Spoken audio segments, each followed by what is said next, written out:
Everyone, welcome back to my channel comparatively comparative. तो last video में मैंने आपको 14 बेसिक कोरियन कॉन्सोनेंट सिखाए थे और इस वाली वीडियो में हम सीखेंगे कॉन्सोनेंट से वर्ड मेकिंग। ठीक है, तो चलिए हम स्टार्ट करते हैं। ये मैं आपको एक स्लाइड दे रही हूँ, तो आप इसको एक बार देख लें और आप चाहें तो इसका फर्दर यूज़ के लिए स्क्रीनशॉट भी ले सकते हैं। ये जो मैंने आपको स्लाइड शेयर कर, इसमें मैंने कॉन्सोनेंट्स को 3 पार्ट्स में डिवाइड करा है, तो हम इसी का ही रेफरेंस लेके आगे वर्ड मेकिंग सीखेंगे। तो ये देखिए, ये हमारे 14 बेसिक कोरियन कॉन्सोनेंट्स, जिनको मैंने 3 पार्ट्स में डिवाइड करा है। फर्स्ट पार्ट मैंने वो वाला लिया है जिसमें कॉन्सोनेंट्स आते हैं जिनकी 2 साउंड्स होती हैं। ठीक है, जैसे कि का और गा के लिए ये यूज़ होता है, और ये दा और ता के लिए, इस तरीके से बाकी चारों। फिर सेकंड पार्ट मैंने लिया है एस्पिरेटेड साउंड्स का।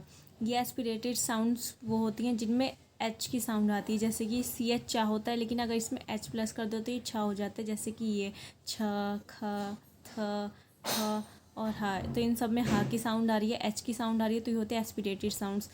एच एस्पिरेट को कहते हैं, और जिन साउंड्स में एच आ जाता है उनको एस्पिरेटेड साउंड्स कहते हैं। ठीक है, तो ये सारे कॉन्सोनेंट्स हो गए एस्पिरेटेड कॉन्सोनेंट्स। ठीक है, अब जो 2 साउंड्स के लिए यूज़ होते हैं और जिनमें एस्पिरेटेड साउंड्स आती है, उनके अलावा हो गए जो हमारे रिमेनिंग कॉन्सोनेंट्स है। ठीक है, जैसे कि ना, यानी कि एन, एम, एस, ये वाले सारे कॉन्सोनेंट्स। ठीक है, हम इन्हीं को बेसिस पर आगे की अपनी वर्ड मेकिंग स्टार्ट करेंगे।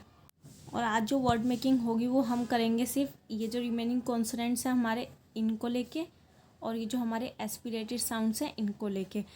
ये वाले जो हमारे जितने भी कॉन्सोनेंट्स हैं इनमें 2 साउंड आती है, तो इसमें आप कंफ्यूज ना हो जाएं, इसलिए ये वाली वर्ड मेकिंग मैं आपको नेक्स्ट वीडियो में सिखाऊंगी। पहले हम इजी वाली कर लेते हैं, टफ़ वाली हम बाद में करेंगे। ठीक है, तो अब मैं आपको सिखाती हूँ इनकी वर्ड मेकिंग के, इनसे वर्ड्स कैसे बनाए जाते हैं। तो हम स्टार्ट करते हैं। तो फर्स्ट वर्ड हम लेते हैं जैसे कि ट्री। ठीक है, ये हो गया ट्री। ट्री को कोरियन में कहते हैं नामू। अब हम ये देखेंगे कि नामू कैसे लिखा जाता है। ये देखिए, मैंने आपको पहले ही बताया था कि एक सिलेबल में, कोरियन लैंग्वेज में एक सिलेबल में एक कॉन्सोनेंट और एक वोवल का होना कंपलसरी है। तो ये जो हमारा फर्स्ट सिलेबल है, ये देखिए, पहले हम इसको नामू को पार्ट्स में डिवाइड कर देते हैं, सिलेबल्स में डिवाइड कर दिए ना, और ये वाला हो गया मुँह, नामू। तो पहले हम ना बनाएंगे और उसके बाद माँ, ना बनाएंगे, फिर हम बनाएंगे मून, तो ये बन जाएगा हमारा नामू। अब देखिए कैसे बनता है। तो सबसे पहले हम लिखेंगे ना कैसे लिखा जाता है। ये हो गया कॉन्सेंट ना। फिर इसके आगे हम लगाएंगे वोवल, यानी कि आ का वोवल। ये हो गया आ का वोवल। ठीक है, पहले एन है तो ना लिखा, फिर आ की साउंड आ रही है तो आ का वोवल लगाया ना। ठीक है, फिर है, ये हो गया हमारे एक फर्स्ट सिलेबल तैयार ना। इसमें ये आया कॉन्सोनेंट और ये आया वोवल। ठीक है, अब क्योंकि ना पहले आ रहा है और ना के बाद वोवल बाद में आ रहा है, इसीलिए पहले आएगा कॉन्सोनेंट। ठीक है, और वैसे भी मैंने आपको साइलेंट सर्कल वाले में बताया था कि पहले कॉन्सोनेंट आता है और फिर वोवल आता है, तो इसी तरीके से ये चीज़ यहाँ पर भी रिपीट होगी। और साइलेंट सर्कल को हम कॉन्सोनेंट की जगह ही ले रहे थे, तो अब जब हमें कॉन्सोनेंट आ गया तो हम साइलेंट सर्कल नहीं लगाएंगे। साइलेंट सर्कल सिर्फ वोवल वाली प्लेसेस पर आएगा, जो हमारे वर्ड्स हैं जो वोवल से स्टार्ट होते हैं उनमें, लेकिन यहाँ कॉन्सोनेंट से स्टार्ट हो रहा है, एन कॉन्सोनेंट से, इसलिए साइलेंट सर्कल नहीं आएगा। ठीक है, तो ये बन गया हमारा ना। अब लिखेंगे हम मुँह, तो अब एम लिखेंगे। एम कैसा होता है, एक बॉक्स होता है मुँह। ठीक है, एम। और ऊ का वोवल होता है, मैंने आपको सिखाया था ये। तो ये हो गया हमारा सेकंड सिलेबल, तो ये बन गया ना मुँह। मैं इसको आपको दोबारा लिख के बताती हूँ कैसे होगा। ना मुँह, तो ये बन गया हमारा नामू। ठीक है, नामू मीन्स ट्री। ठीक है, ये देखिए, ना, आ का वोवल, माँ और ऊ का वोवल, ये बन गया नामू। तो ये बन गया हमारा नामू, यानी कि ट्री। ठीक है, ये सीखा हमने फर्स्ट वर्ड। अब हम देखते हैं हमारा सेकंड वर्ड। तो सेकंड वर्ड हम ले लेते हैं इजी सा, बटरफ्लाई ले लेते हैं। ठीक है, ये देखिए बटरफ्लाई। बटरफ्लाई को कोरियन में कहते हैं नाबी। ठीक है, नाबी। अब हम ना भी कैसे लिखेंगे। अब ना तो सेम इसी तरीके से यूज हो जाएगा। देखिए, मैं इसको पार्ट्स में अगर डिवाइड कर दूँ तो पहले ना ले लेते हैं एक सिलेबल, और फिर बी ले लेते हैं। तो ना तो अभी मैंने आपको सिखाया ना मुँह में ऐसे बनेगा ना। ठीक है, तो ये हो गया हमारा एक सिलेबल। हम सेकंड सिलेबल क्या है, बी। तो बी बनाना सिखाती हूँ मैं आपको। ये देखिए, ये हो गया हमारा बा, कॉन्सोनेंट सिखाया था ना बा। और फिर ले लेते हैं हम ई का वोवल, तो ई होता है ऐसे, तो ये बन गया हमारा ना बी। ठीक है, ना बी मीन्स बटरफ्लाई। अब ये देखिए ये दोनों सिलेबल हो गए, एक सिलेबल हो गया ना और सेकंड सिलेबल हो गया ये बी। वैसे तो बी के लिए मैंने आपको बताया था कि इसकी 2 साउंड होती है, इसको बाद में बताएंगे, लेकिन अब क्योंकि ये बटरफ्लाई में मैंने ले लिया है, इजी वर्ड था, तो इसको आप अभी बी ही पढ़िए। ठीक है, ना भी, बाकी मैं आपको नेक्स्ट वीडियो में बताऊंगी कि इनकी कौन सी साउंड कैसे कैसे यूज़ होती है। ठीक है, तो अभी मैं आपको ना भी बता रही हूँ, तो इसको आप ना भी ही पढ़ सकते हैं। ठीक है, और ये ना भी ही है। नेक्स्ट वर्ड हम ले सकते हैं रिवर, ले लेते हैं रिवर। रिवर को कोरियन में कहते हैं कांग। ठीक है, कांग। अब कांग बनाना सीखेंगे। देखिए हम फिर से सिलेबल में डिवाइड कर देती हूँ। हो गया का और फिर हो गया अंग। ठीक है, तो कांग, ये देखिए का बनता है ऐसे। ठीक है, और आ होता है ऐसे, और नीचे अंग। ठीक है, तो ये बन गया कांग। अंग जहाँ पर भी आएगा तो वो वोवल के हमेशा नीचे ही आएगा, तो ये बन जाएगा कांग। ठीक है, वैसे तो का भी वो वाली साउंड है। चलिए मैं आपको कोई नया वर्ड बताती हूँ, ये वाला मैं आपको नेक्स्ट वाली वीडियो में बनाऊँगी। जैसे हम ले सकते हैं साजा, ले लेते हैं हम साजा, यानी कि लॉयन। लायन को कोरियन में कहते हैं साजा। साजा कैसे दिखते हैं ये देखिए, इसको हम 2 सिलेबल में सा और जा में डिवाइड कर देते हैं। ठीक है, साजा, तो एस प्लस आ का वोवल सा, और फिर जा और आ का वोवल, तो ये बन गया साजा। ही देखिए ये बन गया सा और ये बन गया जा, सा जा। ठीक है, साजा को कहते हैं लोयन। नेक्स्ट वर्ड ले सकते हैं हम, जैसे हैट, हैट या कैप, कुछ भी कह सकते हैं आप। तो इसको कोरियन में कहते हैं मोजा। वैसे हमारे यहाँ मोजा सॉक्स को कहते हैं, लेकिन कोरियन में मोजा हैट को कहते हैं, तो हम वही सीखते हैं मोजा कैसे लिखते हैं।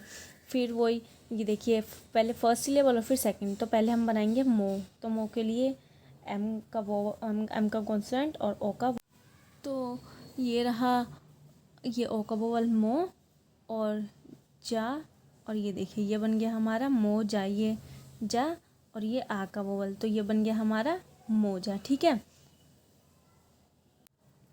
नेक्स्ट वर्ड ले लेते हैं हम आनियो। ठीक है, ये देखिए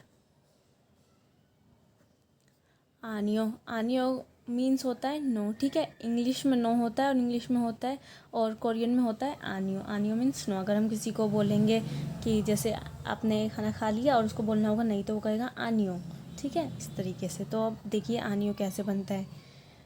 ये क्योंकि एक वोवल से स्टार्ट हो रहा है। ठीक है, आ, तो आ का वोवल, और मैंने बताया था जो वर्ड वोवल से स्टार्ट होता है उसमें साइलेंट सर्कल आता है। ठीक है, जो कि हम अगर हमारे पास कॉन्सोनेंट नहीं तो हम लगाएंगे साइलेंट सर्कल। तो ये देखिए ये हमारी जो कंडीशन थी कि एक सिलेबल में एक कॉन्सोनेंट और एक वोवल का होना ज़रूरी है। अगर कॉन्सोनेंट नहीं है उसमें तो फिर वोवल और जो वोवल साइलेंट सर्कल, और जो वर्ड वोवल से स्टार्ट होते हैं उनमें साइलेंट सर्कल पहले आता है। तो ये हमारी ये वाली कंडीशन पूरी हो गई। ये बन गया देखिए हमारा आ। ठीक है, आ। अब हम सेकंड सिलेबल है हमारा नी, तो अब देखिए नी कैसे बनता है।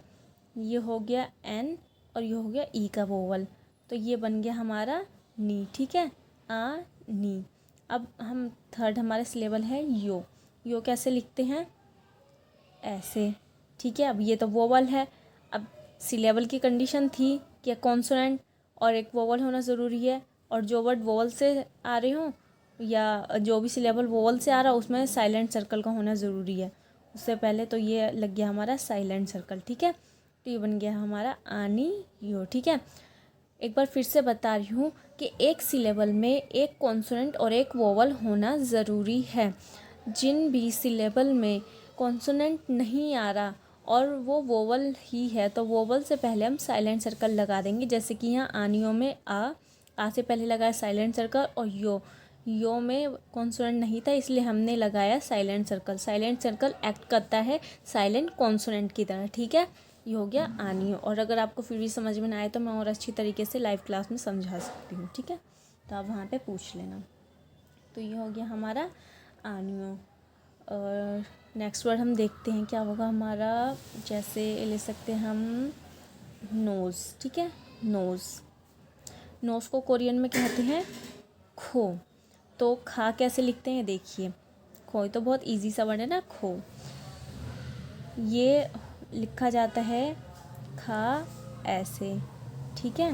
और ओ लिखा जाता है ऐसे, ये उसके बिल्कुल नीचे आएगा। अब देखिए, अब ये मैंने थोड़ा सा साइड में इसलिए करा है क्योंकि अगर मैं ऐसे, ये हो गया खा, और इसके नीचे ऐसे करती है तो थोड़ा ऐसे हो जाता लंबा, और फिर ये वाली, ये जो ये वाला वोवल था इस वाले की तरह भी हो सकता है। इसलिए ये जो होता है ये हम इसको थोड़ा साइड में यहाँ पे करते हैं, यानी कि ये देखिए ऐसे करते हैं, ठीक है।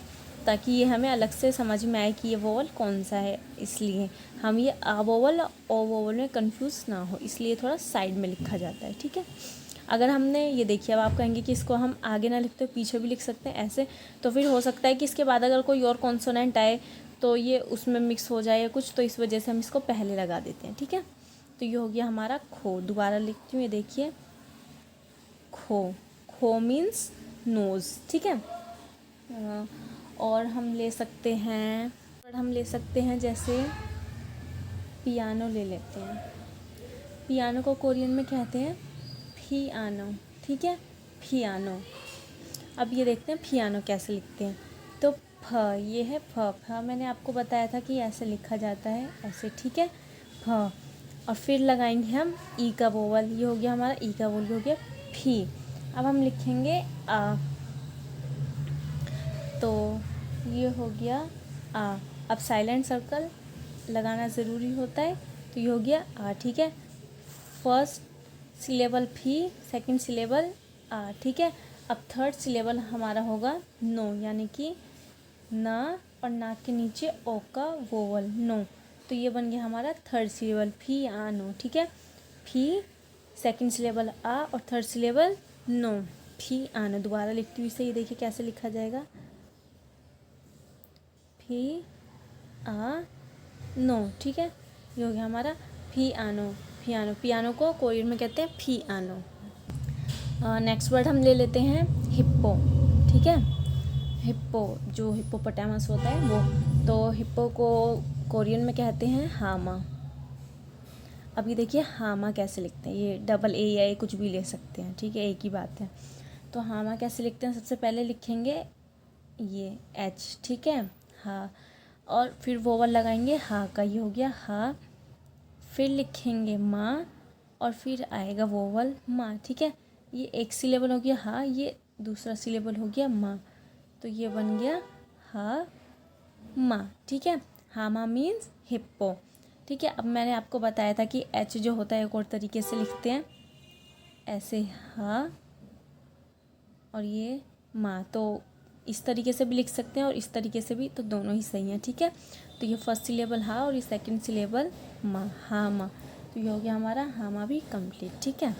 नेक्स्ट वर्ड हम ले लेते हैं नूना। आपने भी सुना होगा, नूना बड़ी सिस्टर को कहते हैं, जो कि लड़कों जो बॉय होते हैं वो कहते हैं, लड़की तो सिस्टर को उन्नी कहती है, ठीक है।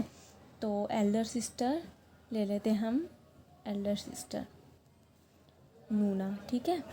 अब हम नूना लिखना सीखेंगे। तो ये देखिए ना, और फिर वोवल ऊ, नू, और फिर ना, और फिर आ का वोवल, नू ना। ये देखिए फर्स्ट सिलेबल नू, सेकंड सिलेबल ना, तो ये हो गया नू ना। नूना मीन्स एल्डर सिस्टर, जो कि सिर्फ बॉय द्वारा बोला जाता है, ओनली बाय बॉय, ठीक है। लड़कियां अपनी बड़ी बहन को उन्नी बोलती हैं और लड़के अपनी बड़ी बहन को नूना बोलते हैं, ठीक है। वर्ड और ले लेते हैं हम समझाने के लिए, टोमेटो, ठीक है। टोमेटो मीन्स टमाटर, और कोरियन में टोमेटो को कहते हैं थोमाथो, ठीक है। ये थो मा थो, ठीक है, थोमाथो, ये इस तरीके से। तो इसमें 3 सिलेबल आ रहे हैं, थो, मा और थो, ठीक है, थोमाथो, थो। ये देखिए लिखना सीखिए से थो। अब इसमें आ जाएगा ओ का वोवल, थो। फिर आएगा माँ, थो माँ थो, ठीक है। कोरियन में कोई भी चीज़ बहुत शार्प नहीं होती। अगर हम टो कहेंगे पहले तो वहाँ पे टो होता ही नहीं है, तो इसलिए वहाँ पे थो ही होगा, ठीक है। और जहाँ ता है तो है, वहाँ पे तो ता की तरह यूज़ होता है, इसलिए वहाँ पे टा को था कह देते हैं। वहाँ की अपनी प्रोनाउंसिएशन है, तो बहुत हमें सॉफ्टली है थो, इस तरीके से, ठीक है।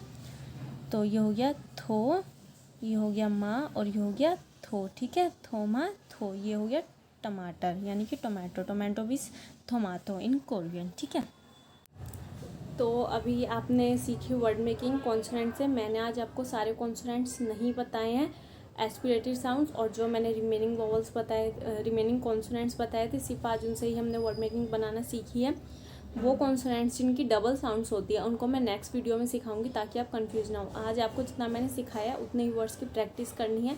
और मैंने आपको बोला था कि एक नोटबुक में सारे वर्ड्स आप लिखते रहिए, ताकि आपकी वोकैबुलरी भी साथ के साथ स्ट्रॉन्ग होती जाए, ठीक है। तो जो मैंने आज आपको वर्ड्स सिखाए हैं, आप उन वर्ड्स को भी उस नोटबुक में लिख लें, ताकि आपको आपकी वोकैबुलरी जो है थोड़ी स्ट्रॉन्ग हो और आपकी नॉलेज बढ़े। और कोई मुश्किल नहीं आई होगी आपको वर्ड मेकिंग सीखने में। और अगर फिर भी लग रहा है कि नहीं ये इस तरीके से था, मेरे को ये चीज़ समझ में नहीं आई, तो मैं जो लाइव क्लास देती हूँ आप वहाँ भी आ सकते हैं। पहले लोग मेरी लाइव क्लास में नहीं आते थे, लेकिन लास्ट टाइम से मैंने देखा कि कुछ एक आध स्टूडेंट्स आ जाते हैं, और ज़्यादा कुछ पूछते तो नहीं है, लेकिन ठीक है, कोई बात नहीं, धीरे धीरे आने लग जाएंगे। तो अगर आपको नहीं कुछ समझ में आ रहा तो आप वहाँ आके मुझसे पूछ सकते हैं। और नेक्स्ट वीडियो में मैं आपको बचे हुए कॉन्सोनेंट की वर्ड मेकिंग सिखाऊंगी, उनके साउंड्स को यूज़ कैसे करते हैं वो सिखाऊंगी। तब तक आप इन वर्ड्स की अच्छे से प्रैक्टिस करिएगा। और बाकी लाइव क्लास जब मेरी होगी, मैं एक नेक्स्ट स्लाइड शेयर कर दूंगी आपको, तो उसमें आप देख लेना लाइव क्लास कब हो, कि कुछ समझ में आए तो आप मुझसे वहाँ के पूछ सकते हैं, ठीक है। Thank you.